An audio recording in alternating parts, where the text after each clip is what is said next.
গতকাল আইএল টি-20তে দুটি ম্যাচ অনুষ্ঠিত হয়। সেখানে প্রথম ম্যাচে মুস্তাফিজুর রহমানের দুবাই ক্যাপিটালস গলফ জায়ান্টসের বিপক্ষে মুখোমুখি হয় এবং দুবাই ক্যাপিটালস সেই ম্যাচ জয়লাভ করে।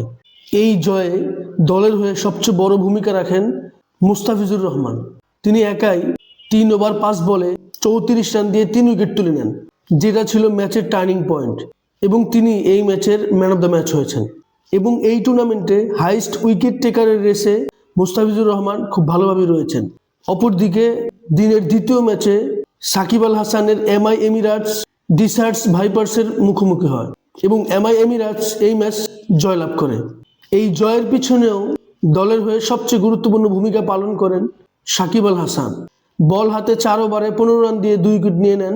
অপরদিকে দলের ক্রুশিয়াল মোমেন্টে দলের জয়ে ব্যাট হাতে 15 রান করে দলের জয় নিশ্চিত করেন এবং এই ম্যাচে ম্যান অফ দ্য ম্যাচ হন সাকিব আল হাসান। একই দিনে একই টুর্নামেন্টের দুটি ম্যাচে দুইজন Bangladeshi man of the match হয়েছেন। এটা ছিল দেখার মতো। অপরদিকে আন্ডার-19 এশিয়া কাপের ফাইনালে ভারত বনাম পাকিস্তান মুখোমুখি হয়। ভারতীয় দল টস জিতে ফিল্ডিংয়ের সিদ্ধান্ত নেয়, তবে এটাই ছিল ভারতের সবচেয়ে বড় ভুল সিদ্ধান্ত।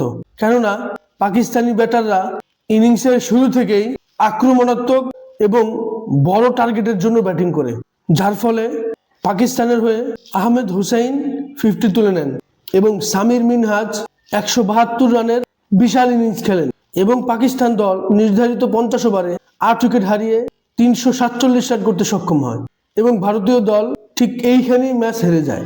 জবাবে ভারতীয় দল অনেকটাই নির্ভর করেছিল সূর্যবংশীর ব্যাটিংয়ের উপরে।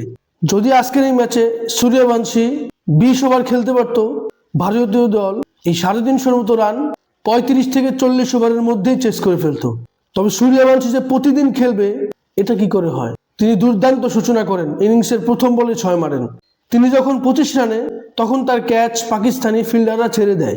অতঃপর 10 বলে 26 রান করে বৈভব সূর্যবংশী আউট হয়ে যান।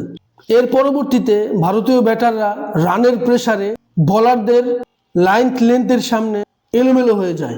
মাত্র 154 রানে অল উইকেট হারিয়ে ভারতীয় দল 191 রানের বিশাল ব্যবধানে পাকিস্তানের কাছে এই ফাইনাল হেরে যায় এবং 13 বছর পরে পাকিস্তান আন্ডার-19 এশিয়া কাপে আবারও চ্যাম্পিয়ন হয়। এই ম্যাচে পাকিস্তানের হয়ে দুর্দান্ত বোলিং করেন আলী রাজা।